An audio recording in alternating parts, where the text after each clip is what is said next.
السلام عليكم متابعينا الكرام. بزاف منا كيشوف خريطة المغرب كأنها رسمة بقات هكذا من ديما، ولكن واش عمرك تخيلتي باللي ورا كل خط في هذه الخريطة كاينين أسرار مدفونة تحت التراب؟ اليوم غنحيدوا الغبرة على التاريخ وغادي نكتشفوا باللي الحدود ماشي غير ورقة وقلم، بل هي قصة صراع وبقاء وهوية بدات هذه 300 ألف عام. واش واجد ترجع معايا للزمن اللي ما كانت فيه لا دولة ولا حدود؟ يلا نكتشفوا الحكاية من الأول في حكايات عبر الزمن.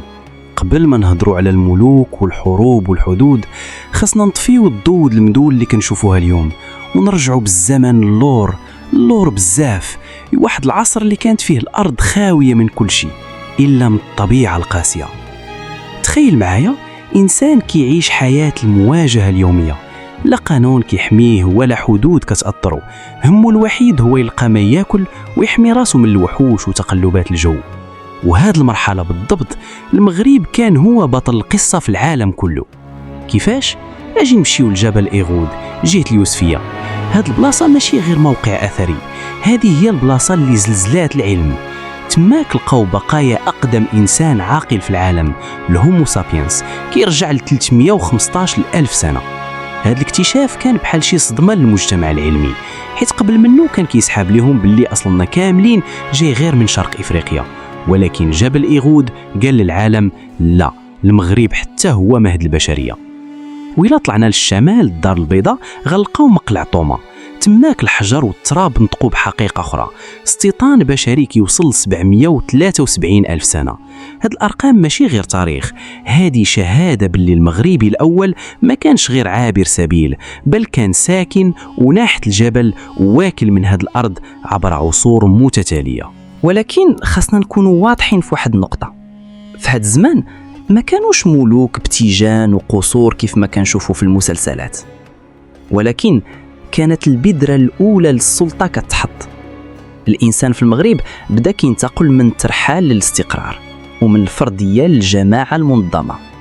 هاد الحاجة التنظيم هي اللي غتولد لنا مع الوقت أولى أشكال الحكم وأولى الشخصيات اللي غنسميوهم من بعد ملوك.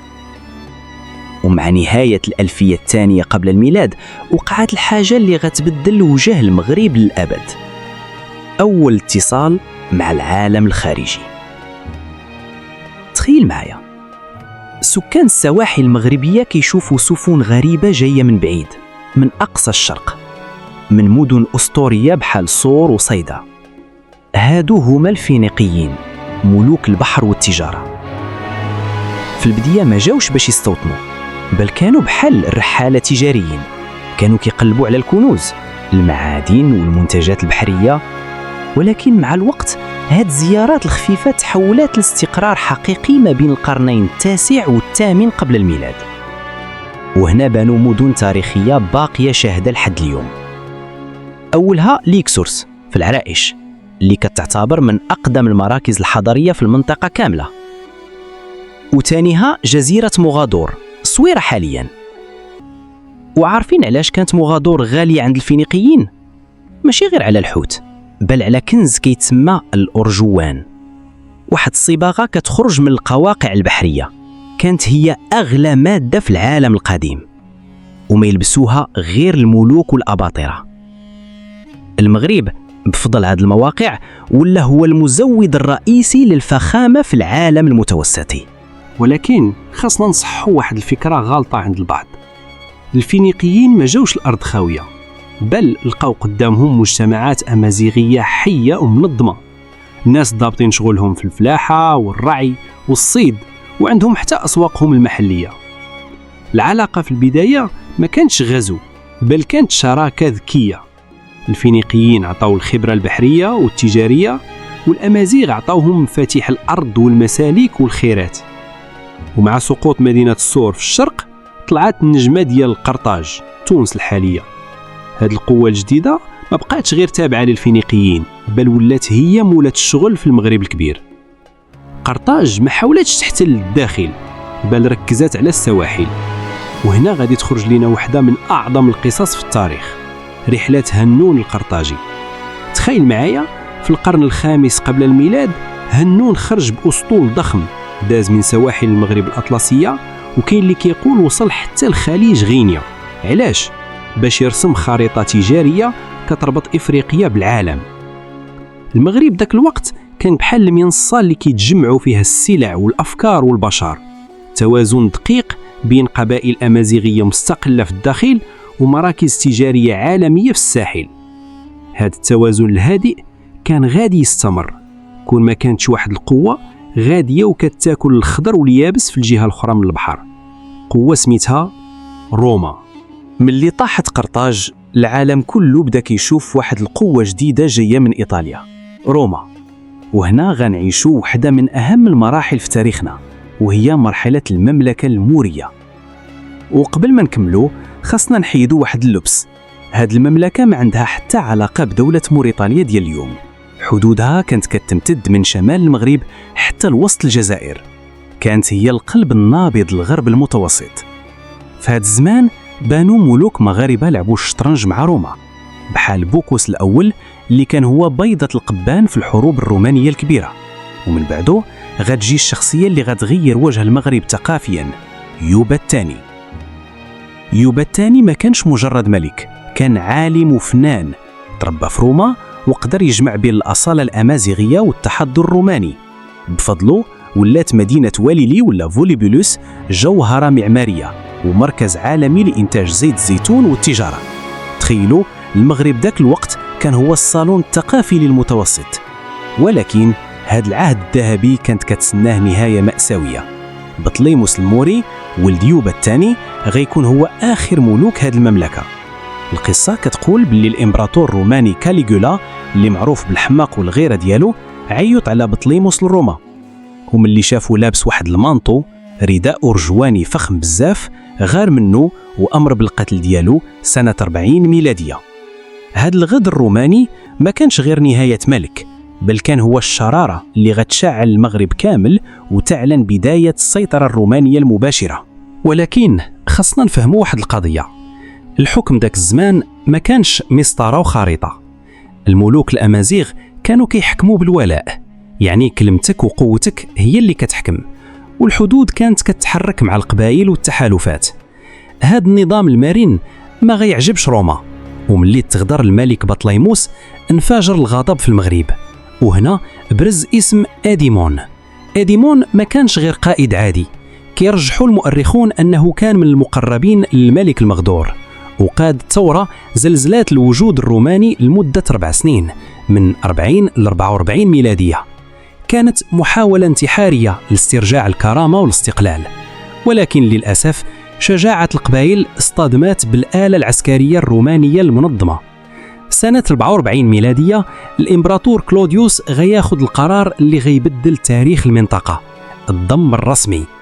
روما قررت تقسم الأرض لجوج مقاطعات، وهنا بدأ الترسام الحقيقي. الأولى موريتانيا الطنجية، والعاصمة ديالها هي طنجة تنجيس، وهذه هي اللي كتشمل شمال المغرب ديالنا اليوم. الثانية موريتانيا القيصرية، والعاصمة ديالها شرشل في الجزائر الحالية. هذا التقسيم ما كانش غير ورقة، بل كان صدمة عدارية. فجأة ولا المغرب كيتسير بقانون روما، بولات كيجيو من روما وبطرق وقناطر وجيش كيتحرك بأوامر المركز. السيادة ما بقاتش في يد الزعيم المحلي، بل ولات في يد الإمبراطور البعيد. ولكن واش كيسحب لكم باللي روما كانت حاكمة كل شبر في المغرب؟ الحقيقة هي أن ديك الخريطة الإمبراطورية كانت غير قشرة فوق السطح. روما ركزت فين كاين الهموز، السواحل، السهول الخصبة والمدن الكبيرة بحال وليلي وطنجة. أما الداخل، الجبال الشامخة والجنوب الشاسع، فبقى عاصي على الأباطرة. تماك بقات القبائل الأمازيغية هي مولات الشغل، كتحكم راسها براسها وما كتعرف لا قانون روماني ولا ولاة من إيطاليا. ومع دخول القرن الثالث الميلادي بدات الماكينة الرومانية كتعيا، علامات الضعف بدات كتبان، الحاميات العسكرية نقصات والسيطرة ولات كتهرب ليهم من بين يديهم بحال الرمل. وهذا الفراغ شكون اللي عمره؟ رجعت القبائل المحلية لتمسك بزمام الأمور وتفرض الوجود ديالها من جديد. وفي وسط هذا الضعف الروماني غتجي عاصفة من الشمال، عاصفة الوندال. سنة 429 ميلادية، هاد الشعب الجرماني اللي جاي من قلب أوروبا عبر مضيق جبل طارق بقيادة ملكهم الداهية غيسريك. الوندال جاو بحال الإعصار، ولكن عينهم كانت على تونس وقرطاج كتر من المغرب. في المغرب الوندال بقاو غير في السواحل، أما باقي البلاد فدخلت مرحلة فريدة، مرحلة الكيانات المحلية المستقلة. المغرب ولا عبارة عن فسيفساء من الممالك الصغيرة اللي كتحاول ترسم مستقبلها بعيد على هيبة الأباطرة. ملي طاحوا الوندال دخلت الإمبراطورية البيزنطية على الخط. البيزنطيين كانوا كيسحاب ليهم باللي غادي يرجعوا أمجاد روما لشمال إفريقيا في عهد الإمبراطور جستينيان الأول، ولكن الرياح في المغرب جرات بما لا تشتهيه سفن القسطنطينية. الحضور البيزنطي في المغرب كان شاحب وضعيف، بقاو محاصرين غير في بعض النقاط بحال سبتة بلا ما يقدروا يمدوا يديهم للداخل. وهنا دخل المغرب في واحد الفراغ سياسي، ولكن واش هو فعلا فراغ؟ الحقيقة هي أن هذا الفراغ كان هو الوقت اللي رجعات فيه القبائل المحلية لتنفس السعداء. وهنا خاصنا نوقفوا وقفة احترام لواحد الحقيقة تاريخية. الأمازيغ ما كانوش مجرد كومبارس في قصة غيرهم. الأمازيغ ما كانوش شعوب معزولة أو بدوية، بل كانوا مجتمعات منظمة بذكاء، عندهم قوانينهم، أزرف، وأنظمتهم الاجتماعية اللي مبنية على التوازن والتحالف. كانوا كيعرفوا فوقاش يتعاملوا مع الأجانب كشركاء، وفوقاش يوقفوا لهم بحال الشوكة في الحلق. فاش كنشوفوا شخصية بحال كسيلة كنفهموا باللي حنا قدام قادة سياسيين بامتياز. كسيلة ما كانش غير محارب، بل كان فاعل أساسي في موازين القوة اللي غتمهد المرحلة الجاية والمفصلية في تاريخنا، مرحلة الفتح الإسلامي. إذن الحقيقة اللي خاصنا نخرجوا بها اليوم هي المغرب قبل الإسلام ما كانش صفحة بيضاء كيتسنى شكون يجي يكتب فيها، بل كان فضاء حي نابض وشعب عنده جذور ضاربة في أعماق الأرض. التاريخ الحقيقي للمغرب ما كيتفهمش بأسماء الغزاة، بل ببطولات الأمازيغ اللي كانوا هما الماكينة اللي كتحرك هذا المجال. شفنا كيفاش ملوك بحال بوكوس الأول لعبوا سياسة مع الكبار، وكيفاش يوبا الثاني رد المغرب منارة للثقافة والجمال في المتوسط. ولكن السكة ديال التاريخ ما كانش ديما مفرشة بالورود. ملي كانت الكرامة كتمس كانوا كيخرجوا أسود من قلب القبائل بحال كسيلة اللي ما كانش مجرد مقاتل، بل كان قائد كيعرف فوقاش يواجه وفوقاش يتحالف، وقدر يوقف في وجه أقوى جيوش الأرض داك الزمان. وما نساوش الأسطورة اللي باقا كتردد في جبال الأوراس والأطلس، دي هي أو الكاهنة، المرأة اللي قادت أمة كاملة وواجهت الاتساع بشجاعة خلات سميتها محفورة في كتب التاريخ للأبد. هاد الناس كاملين باختلاف طرقهم كيوصلوا لنا رسالة واحدة: الأمازيغ ما كانوش كيشوفوا في الفيلم، بل هما اللي كانوا كيكتبوا السيناريو ديالو. المغرب كان وغادي يبقى أرض الأحرار اللي كيعرفوا كيفاش يحافظوا على شكون هما مهما تبدلت الوجوه والحدود. وفي وسط هاد الزحام ديال الإمبراطوريات والحروب كاين واحد الخيط غليظ في نسيج تاريخنا ما يمكنش نتجاهلوه: الوجود اليهودي في المغرب. اليهود ما جاوش للمغرب غير البارح، بل كاينين دراسات كتقول باللي حضورهم كيرجع لعصور ما قبل الميلاد. ولكن الصدمة الكبيرة اللي خلات الهجرة تزيد هي سقوط القدس وتدمير الهيكل سنة 70 ميلادية. تماك بزاف ديال العائلات اليهودية لقات في أرض المغرب الملاذ الآمن. والجميل في هذه القصة هو ذاك التلاحم اللي وقع بينهم وبين السكان الأصليين الأمازيغ. اليهود ما سكنوش في معزل، بل عاشوا في القرى والجبال وتشاركوا مع الأمازيغ التجارة والفلاحة وحتى العادات. كاينين مؤرخين كيهضروا حتى على قبائل أمازيغية تهودات، يعني اعتنقت اليهودية. هادشي كيبين لنا باللي الهوية المغربية من ديما كانت منفتحة ومتعددة الأبعاد.